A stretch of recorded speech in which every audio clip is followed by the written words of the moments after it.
Are you looking for an athletic scholarship? You're in the right place. This is the Recruit Me Athletic Scholarship Podcast, the longest-running podcast on recruiting and athletic scholarships. We're here to help your family navigate the recruiting road all the way to an athletic scholarship. He's a recruiting expert and a dad of a D1 athlete and a high school athlete pursuing a scholarship.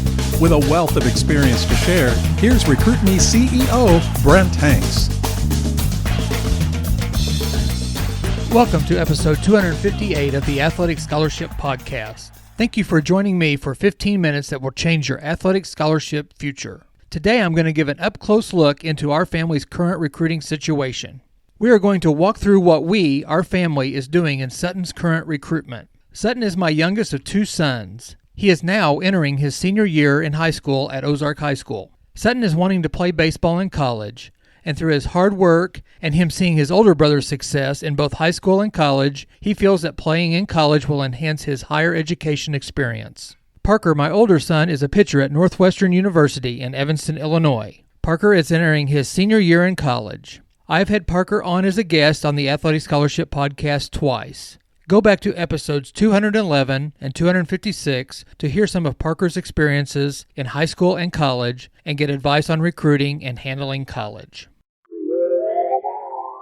So Sutton, as he goes into his senior year of high school, is facing many recruiting challenges, just like thousands of other high school seniors across the country, and just like you are facing now or maybe in the future. The recruiting process is hard enough in normal circumstances. The last 2 years with COVID and seasons being canceled and the opportunity for athletes to get an additional year of eligibility have tilted the scales of recruiting, and the class of 2022 is right in the middle of it. Roster sizes in any sport are high, and college athletes are transferring in record numbers. Many coaches had to wait to contact high school student athletes face-to-face because of recruiting dead periods that were extended, and because the coaches had to wait until their season was over to evaluate who was taking an extra year of play or who was transferring. So Sutton and I have done the main components of the Recruit Me 3.0 athletic scholarship system. Go to recruit-me.com/system for more information and click on Get Access to Purchase. Step 1 of the Recruit Me 3.0 system is to select the right schools to contact. Sutton and I started building a list of schools during his summer between his sophomore and junior year of high school. Before doing research on colleges and baseball teams, we talked about parameters of what he wants in a college. As a 15-year-old, he didn't have a great feel for what he wanted, but Sutton felt he was willing to go up to 5 hours away, but not opposed to going to a local college and to be close to home. Big or little schools were okay, and not a school way away from civilization, but not necessarily a school right in a big city. And he would prefer something warmer than Parker's Chicago area. I guess he learned something. Sutton had a list of about 30 schools: JUCO, NAIA, Division III, Division II, and just a few Division I schools. We used the Athletic Scholarship 24-month planner and journal to write down the list of schools. In that planner and journal, page 6 and 7 have a place to list up to 100 schools. The 24-month planner and journal is an easy and inexpensive way to keep all your information together. For only $20, you get a 300-plus page book to write everything down on your goals, your school research, and your results. Contact me, Brent, at recruit-me.com to get your copy. Get more information on this resource at recruit-me.com/tools.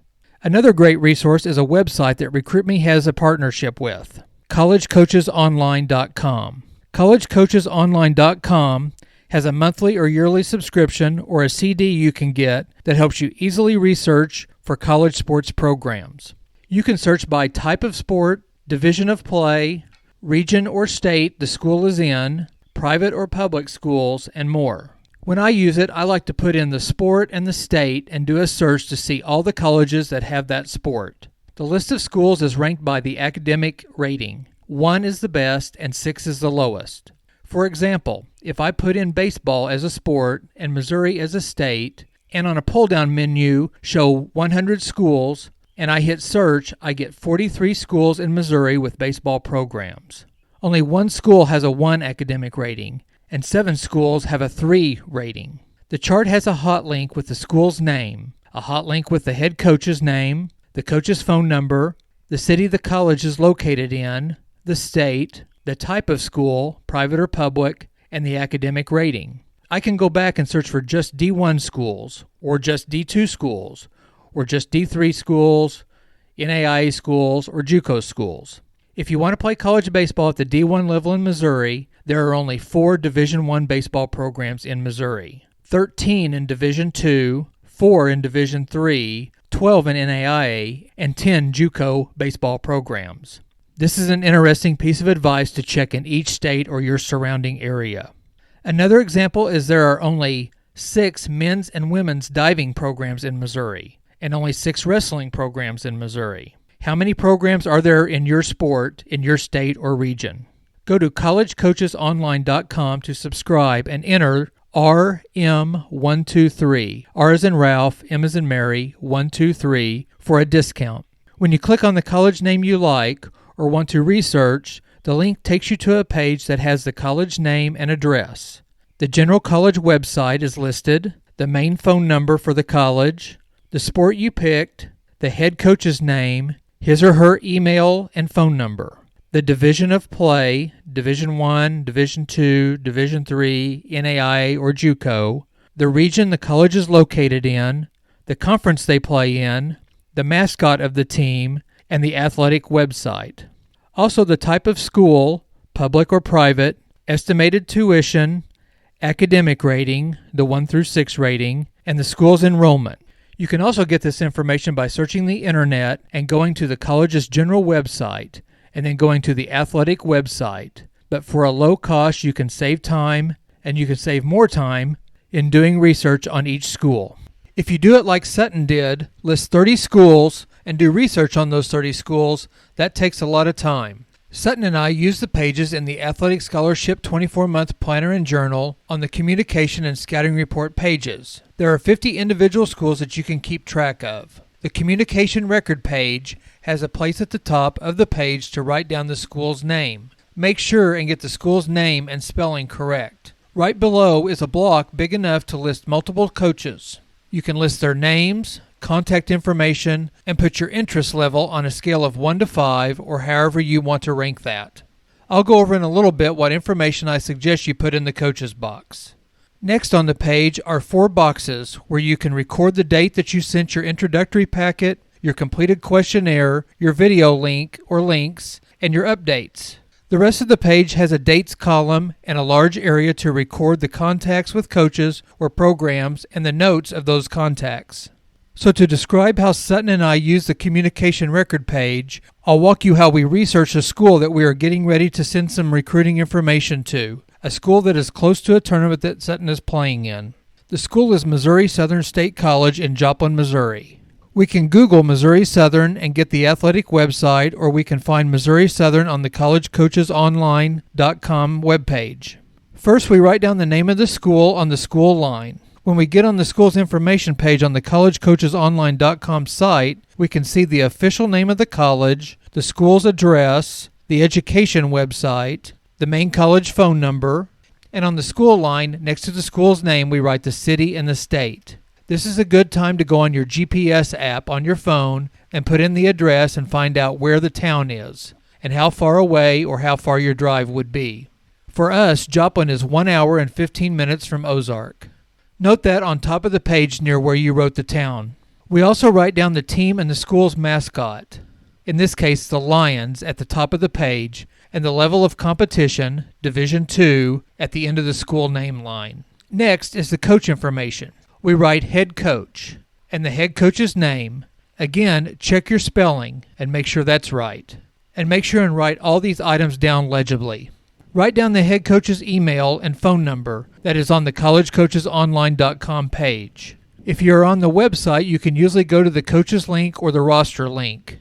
On the collegecoachesonline.com information page is a link to the athletic website. So we click on it. Then click on the sport link and find your sport. We click on coaches and verify the collegecoachesonline.com has the correct head coach listed and his or her email and phone number. When you go to the coaches link, you may get a number of coaches. Usually, baseball has a head coach, maybe an associate coach, 1 or 2 assistant coaches, and they may have special assignments of recruiting coordinator or hitting coach or pitching coach. Your other sports will have other position coaches listed. Many times there may be a graduate assistant or a volunteer coach or coaches. List each coach that you want to send emails to. Usually the head coach, the top assistant coach, a recruiting coordinator if they have one listed, and your position coach. And then write down their email and phone number and make sure you have everything spelled correctly. It is also good to click on each coach's link to see a picture and bio information. Below in the contacts and notes, Sutton and I might write down more coach information. It is also important to see a picture of the coach so you might recognize him or her. The bio of a coach may have some nuggets that you can use to help in a decision later, or you may put some of that information into your communications with them. So as we research Missouri Southern, we see that Missouri Southern's head coach is Bryce Darnell, and he has been at Missouri Southern for 14 years. He graduated from Missouri Southern in 1997. Coach Darnell transferred from the University of Minnesota and is from Brooklyn Center, Minnesota. Also, Coach Darnell is married and has 2 kids. The assistant coach serves as a hitting coach and the recruiting coordinator and has been at Missouri Southern for 14 years. He is from Lamar, Missouri, and played baseball at Missouri Southern as a pitcher and graduated in 2008. He is married and has 2 kids. The other assistant coach works with pitchers and is in his 2nd year at Missouri Southern. He is from California and played at Golden West College in California and transferred to Washburn University in Topeka, Kansas. Why is all this information important? Well, it helps Sutton in emails or communications with coaches. In researching some of the coaches, we found out we knew some of the coaches or knew someone that knew the coaches. It is an opportunity to see that you have a connection with that coach.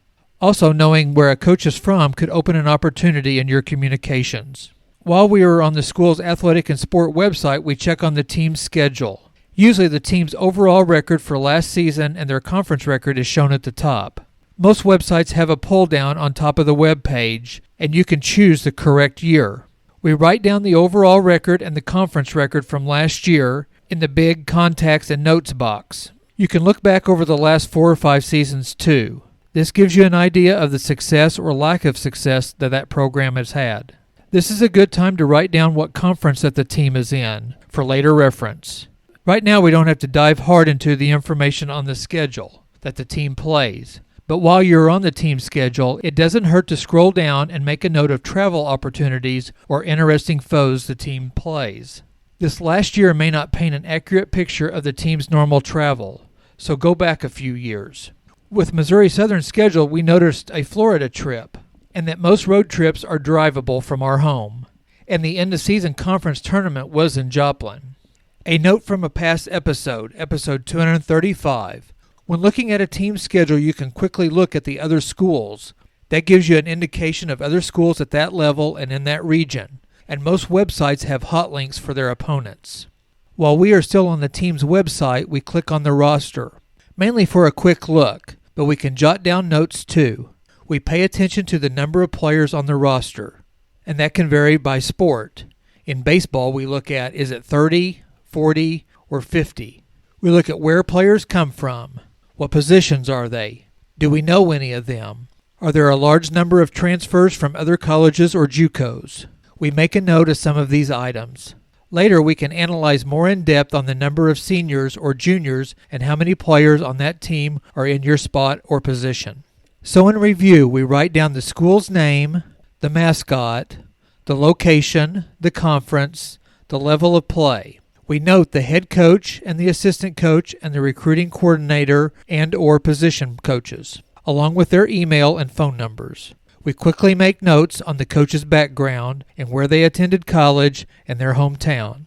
And by looking at the team's schedule, we note big trips, big games or matches, and possible family travel. While we are on the team's website, we check out the team's roster and note how many players are on the roster and if we know any of them. Also, a quick note on where the team gets its players from. This is all recorded on the communication record page of the Athletic Scholarship 24-month planner and journal, or you can use one page of a notebook or on a spreadsheet. The scouting report page of the planner and journal has a big box at the top of the page that has a place to write down strengths and weaknesses of the school that you are researching. The bottom of the page has another box called the school report card, with 2 columns, school report card and rating. Under School Report Card is listed 10 categories. Number 1, net cost after financial aid. Number 2, athletic scholarship offer. Number 3, athletic quality. Number 4, academic match. Number 5, quality of program. Number 6, coaching staff. Number 7, coach's interest level in me. Number 8, potential for my improvement. Number 9, potential to start in 1 to 2 years. And number 10, overall impression. These are all great items that show you the map that help you to come to a final decision down the road in the recruiting process. As Sutton and I research Missouri Southern, we go back to the information page on the college on the collegecoachesonline.com website. Next to net cost on the school report card, we write the estimated in-state cost shown on the collegecoachesonline.com website. Many times there are out-of-state costs listed too. This information is a start to get us an idea of the cost of the college. We don't need to really know all the exacts of the cost, but this gets us a start. Next to the athletic quality, we write the conference and the level of play, D1, D2, D3, NAIA, or JUCO. By the academic match, we write public or private, the estimated school enrollment, and the rating of the school, 1 the best and 6 the lowest. Other notes can be made, but these are the initial pieces of information we write down when we are doing early research. These items and other items can be found on the school's general website too. By doing your notes on each school and on both of these pages, the communication record page and the scouting report page, you have done the basic research to see if you want to contact this school. Whether you research 5 schools or 30 schools, you can keep and get a uniform format to be able to compare and see quickly your choices now and down the road. Stay tuned at the end of this episode for a new special on the Recruit Me 3.0 Athletic Scholarship System. Over the last 4 weeks, I have given you 5 parts of the recruiting checklist that can be found on page 5 of the Athletic Scholarship 24-month Planner and Journal, written by Recruit Me founder Jon Fugler. You can get this book on Amazon or by contacting me, Brent at recruit-me.com. This planner and journal is only $20 and has 356 pages to record and keep valuable recruiting information all in one place. The planner and journal is only $20. That is only 5 cents a page. Shoot, 2 blank spiral notebooks on Amazon with 400 pages cost $15. This week I cover item number 6, choose the right camps, showcases, and tournaments. Here are the do's to check off the recruiting checklist as you go through your recruiting process. Number 1, set your budget first. Number 2, be selective and strategic for cost savings. Number 3, identify recruiting camps versus instructional camps. Number 4, identify camps at schools where you have interest. Number 5, identify camps where multiple coaches will be in attendance. Number 6, identify camps where coaches from your list of schools will be in attendance. And number 7, attend showcases that will give you exposure to a large number of coaches. Go back and listen to the end of episodes 254, 255, 256, and 257 to hear items 1 through 5 of the recruiting checklist. There is a link in the show notes to see and hear all the episodes of the Athletic Scholarship Podcast or listen on your favorite podcast app. Next week, item 7 is a list of things to do on registering with the NCAA and the NAIA eligibility centers. Last week's Athletic Scholarship Podcast was dedicated to this subject, so go back and listen. I would like to announce a new hot summer special for the Recruit Me 3.0 Athletic Scholarship System. The Recruit Me 3.0 is a step-by-step system that walks you through the whole recruiting process. If you are a freshman in high school, this is a great way to get started. If you are a junior, this is a great way to get going. Go to recruit-me.com/system to get more information on this easy-to-access system. The Hot Summer Special includes the Recruit Me 3.0 system, plus I will send you not 1, but 2 helpful resources to go along with the Recruit Me 3.0. For only $127, you get instant access to the Recruit Me 3.0 system, plus I will mail you a copy of the 356-page Athletic Scholarship 24-month Planner and Journal and the Athletic Scholarship Playbook, first edition. Both books are written by Recruit Me founder Jon Fugler. The Athletic Scholarship 24-month planner and journal is a $20 value, and the Athletic Scholarship Playbook is a $15 value. So for only $127, you get all three resources, no extra postage or handling. Click on Get Access on the recruit-me.com/system page to get started today. Thank you for listening, and please join me next week as I cover another step that we are doing in Sutton's recruitment. Subscribe to the Athletic Scholarship Podcast on your favorite podcast app, or listen on recruit-me.com/podcast. See you next Tuesday.